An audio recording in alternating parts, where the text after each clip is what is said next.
ardent voice, before his throne rejoice, praises his gracious choice. Alleluia, amen.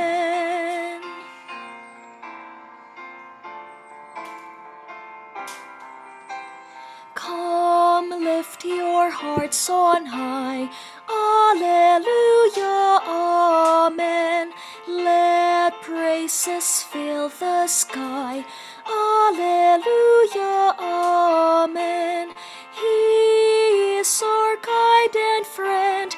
To us he'll condescend. His love shall never end. Alleluia, amen.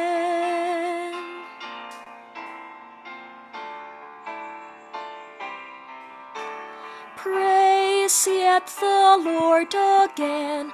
Alleluia, amen. Life shall not end in strain. Alleluia, amen. On heaven's blissful shore, his goodness will adore, singing forevermore. Alleluia, amen.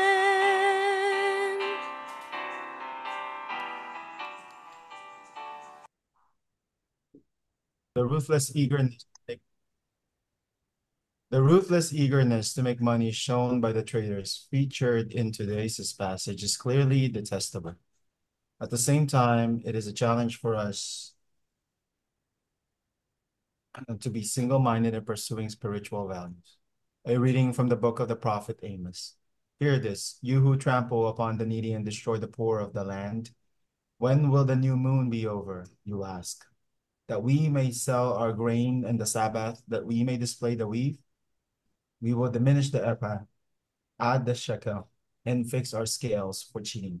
We will buy the lowly for silver, and the poor for a pair of sandals. Even the refuse of the wheat we will sell. The Lord has sworn by the pride of Jacob, never will I forget a thing they have done. The word of the Lord. Thanks be to God. The second reading. The oneness of God and his love for all human beings, as manifested in the one mediator, Jesus Christ, have always been part of the core of the Christian faith. In the passage we are about to hear proclaimed, the Apostle Paul joins this profession of faith with prayer for all those in authority. A reading from the first letter of Paul to Timothy. Beloved, first of all, I ask that supplications, prayers, petitions, and thanksgivings be offered for everyone, for kings and for all in authority, that we may lead a quiet and tranquil life in all devotion and dignity. This is good and pleasing to God our Savior, who wills everyone to be saved and to come to knowledge the truth. For there is one God. There is also one mediator between God and men, the man Jesus Christ, who gave himself as ransom for all. This was the testimony at the proper time. For this I was appointed preacher and apostle. I am speaking the truth. I am not lying. Teacher of the Gentiles in faith and truth. It is my wish then, that in every place the men should pray, lifting up holy hands without an anger or argument. The word of the Lord. Thanks be to God.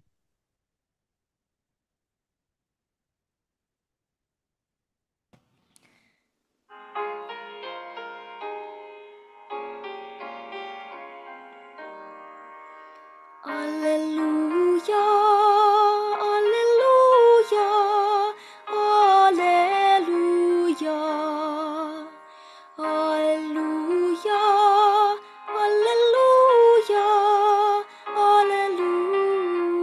alleluia. Though our Lord Jesus Christ was rich, he became poor, so that by his poverty you might become rich. Alleluia, alleluia.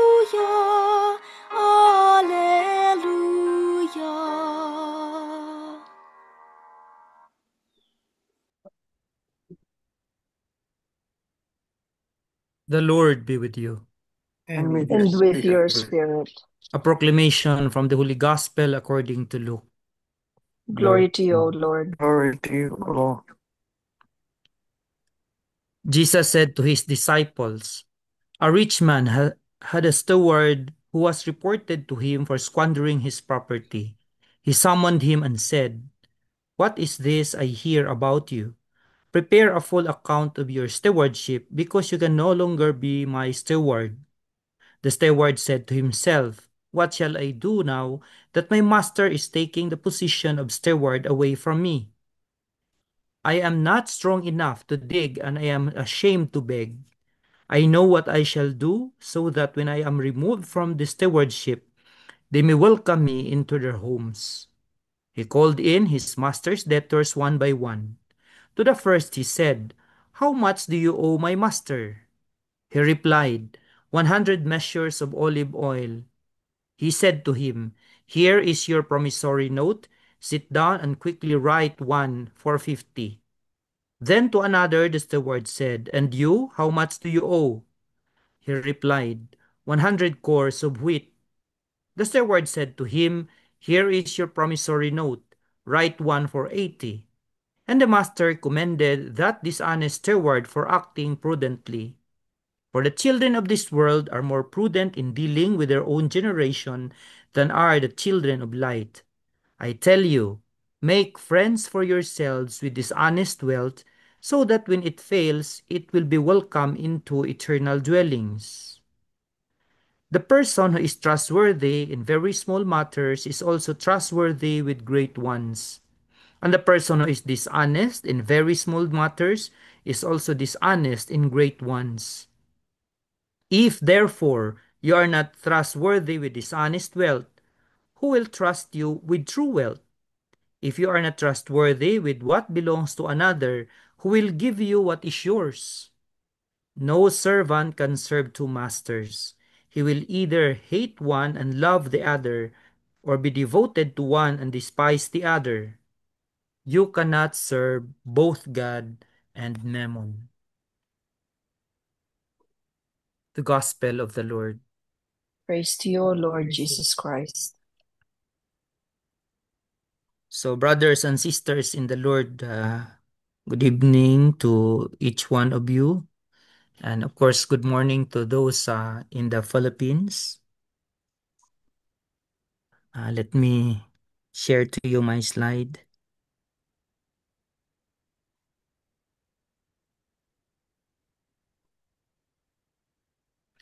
By the way, our prayers, we have heard the intentions, and I hope we continue to pray for healing and for those who have specially request for our prayers this week.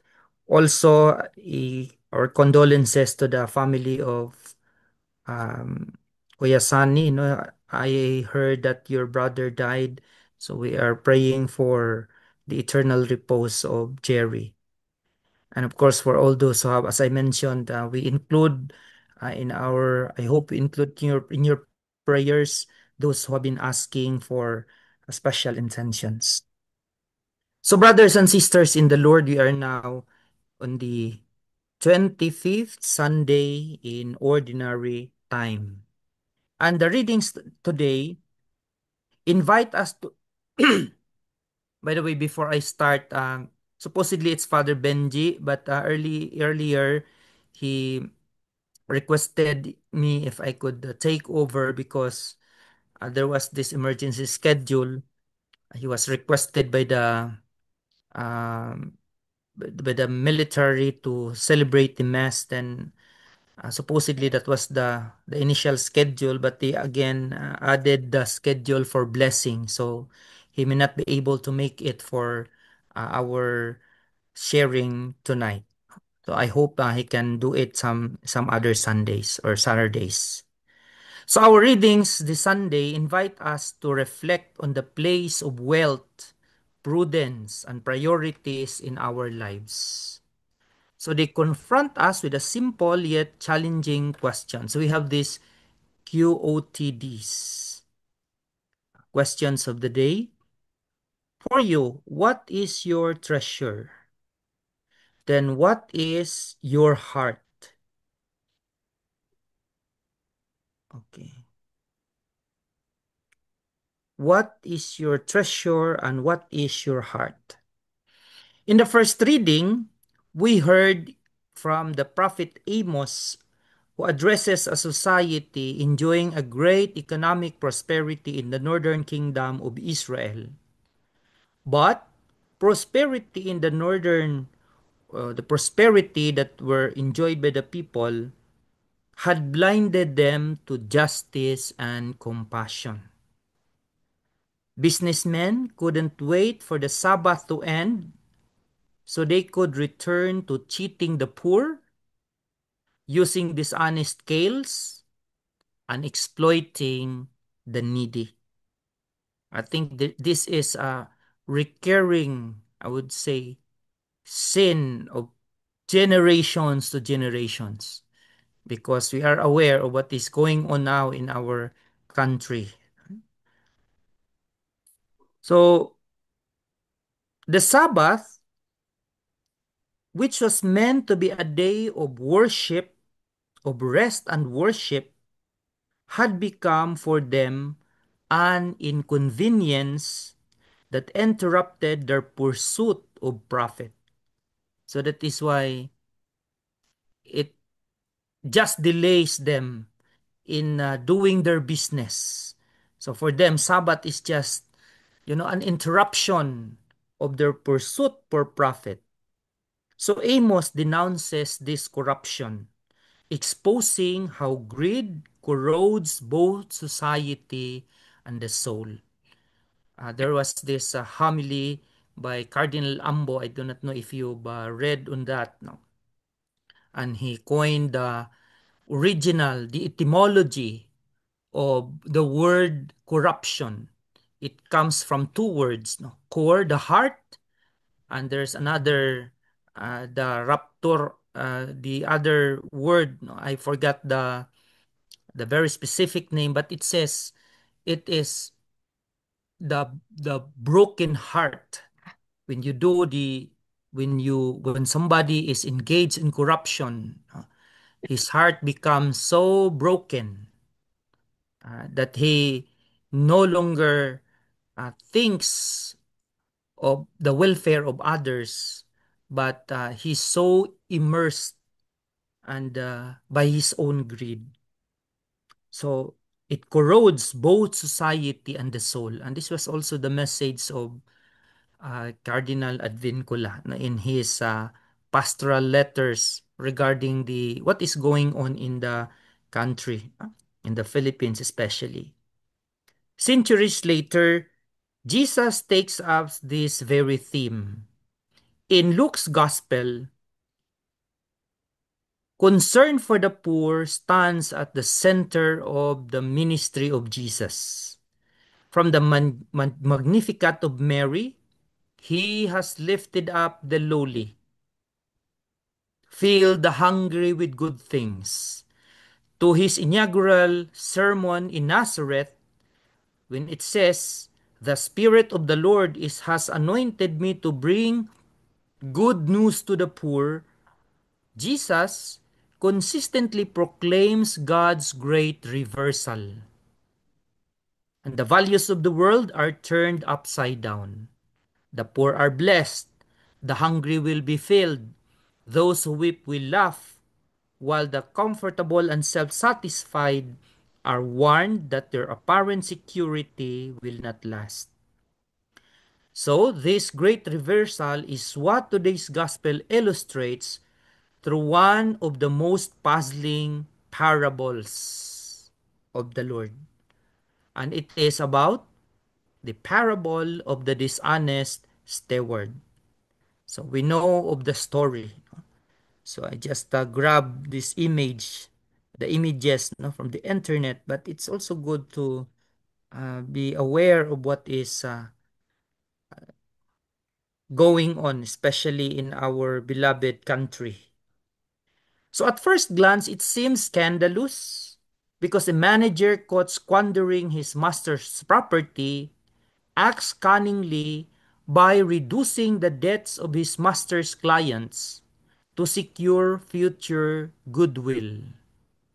But surprisingly, instead of condemning him outright, the master praises him, not for his dishonesty, but for his rudeness. And why would Jesus hold up such a character for us? Why he would praise the manager who was caught with squandering his master's property? Okay, the point here is that is not that dishonesty is acceptable, but that determination and urgency are required in matters of the kingdom. So determination and urgency. The steward recognized that his situation was critical and he acted decisively to secure his future. Jesus' challenge to us is this: if people of the world can be so clever and energetic in pursuing temporary wealth, why are the children of light often so sluggish when it comes to eternal life? It's a good question to ponder for each one of us. Because for evil to prosper, accordingly, it is because so many good people are just silent or they just condone evil. So that is why one day we just wake up, we are already overwhelmed by the evil that is happening around us. So our Filipino catechists coined this as the evil social structure. The evil social structure that we really need to, to bring, to Christianize, to bring the good news to these structures, no? Instead of being part of it. I hope we can be the salt and the light, to Christianize it, no? So think of how much time, energy, and creativity people invest in advancing their careers, building wealth, or enjoying leisure. We spend hours planning business deals, vacations, or even home renovations. Yet when it comes to prayer, deepening our knowledge of the faith, serving others, or proclaiming the gospel, many give only leftover time and energy, if any at all. We are happy here in our parishes, no? As I mentioned, we have 8 parishes, and there are 5 of us priests. Our pastor is an American, and 4 of us are Filipinos, no? Then we have this faith formation program, and we are very happy because it's extraordinary that we have more than 200 students. So they are enrolled for the weekly faith formation program. That's only 1.5 hours every Sunday. So it starts 8:30, then they usually end by not even 10 o'clock. So last week I was assigned uh, to to be present, to supervise, and to just check them, to be with them, with the catechist. We are happy that we have a couple or a number of volunteer catechists to help in the formation. But, after 30 minutes, I already saw a number of parents pulling out their children, because they of course ask for permission, they excuse their kids because they have other things, they have other commitments for the children, like playing, of course, football and other I think sporting activities. Of course, these are not these are also important for the development of the child, But of course, when we look at it from this perspective, I think we need really to evaluate the kind of priority we have. So for some, Sunday Mass feels like an obligation rather than a joy. Charity can become an afterthought, and evangelization is left for others. We'll just charge them, or we'll just, you know, relegate our supposedly responsibility of also proclaiming the good news. No? By the way, we just finished our 1 week or 5 day retreat. No? And we are very happy and fortunate to have with us a very good facilitator. And he journeyed with us. No? He challenges us, no? That in this in this apostolic age, he said, because we were reflecting on the different lives of the disciples or the apostles, no? Actually, 8 of them. And we are challenged, no? That despite their unworthiness, no? Their past sins, the Lord called them, welcomed them, and commissioned them to preach the good news. And that was not only a challenge to us priests, but to all of us baptized. So Jesus is not condemning wealth or responsibility, but teaching us to reorder our priorities with prudence. And prudence, we know, is one of the what we call the cardinal virtues. So it goes with other virtues. No? But accordingly, prudence called the mother of virtues because it directs our actions toward the right goal. Worldly prudence is focused on success here and now. Supernatural prudence, elevated by God's grace, helps us to creatively and zealously pursue what truly matters: union with God and service of neighbors. So I hope we try to cultivate this, what we call supernatural prudence, allowing us to, by the help of the grace of God, to really creatively and zealously pursue what is truly important in this life, what truly matters in this life. And if we know that, no, we call it, if we only know this one thing very important in life, and that is union with God and service of neighbor, so we would do everything to help us follow these commandments of the Lord. The parable urges us to be resourceful for the kingdom as people are for worldly gain.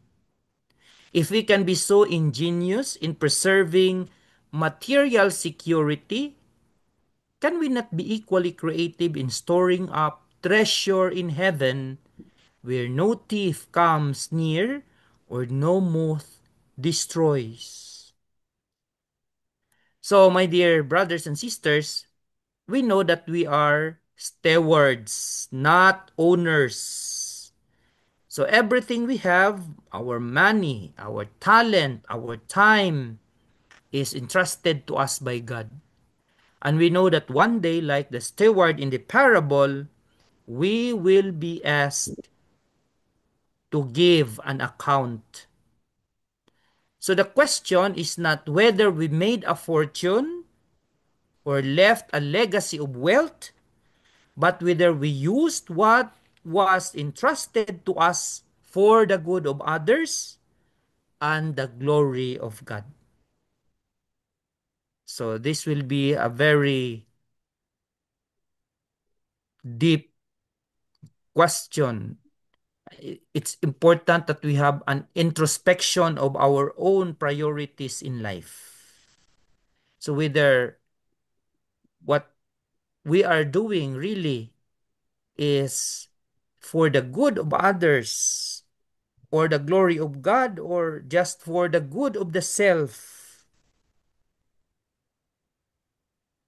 So that is why when we do not have prudence, when we do not discern, we can easily be tempted to steal, to be corrupt, and we know that injustice, no, we do injustice, especially to the less fortunate brothers and sisters of ours. So today, let us re-examine our priorities. So the question is, what is truly at the top of our list or of your list? And thus, the way you spend your time, energy, and resources reflect that priority. Jesus calls us to be prudent and decisive, not to drift from life or through life distracted by passing things, but to act boldly in building up the kingdom of God. So as Amos, the Blessed Mother, and Jesus all proclaim, the day will come when the proud are scattered, the rich sent away empty, and the lowly lifted up. So let us be wise stewards now, using all that we have, our gifts, wealth, and opportunities, to secure not just earthly success, but everlasting treasure in heaven. May God bless us all.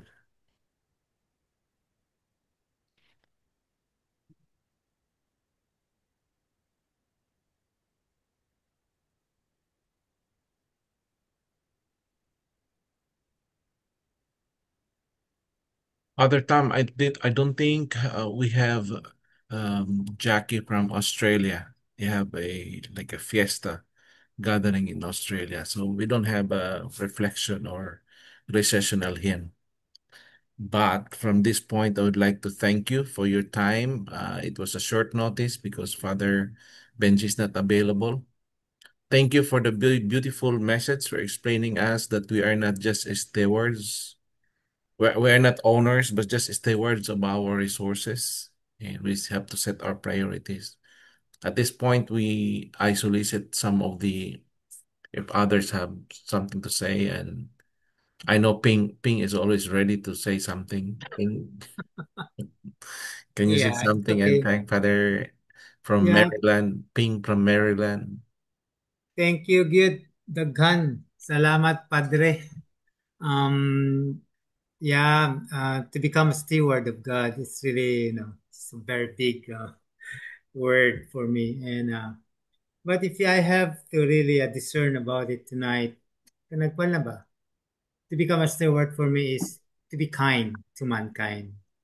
Mm. So you just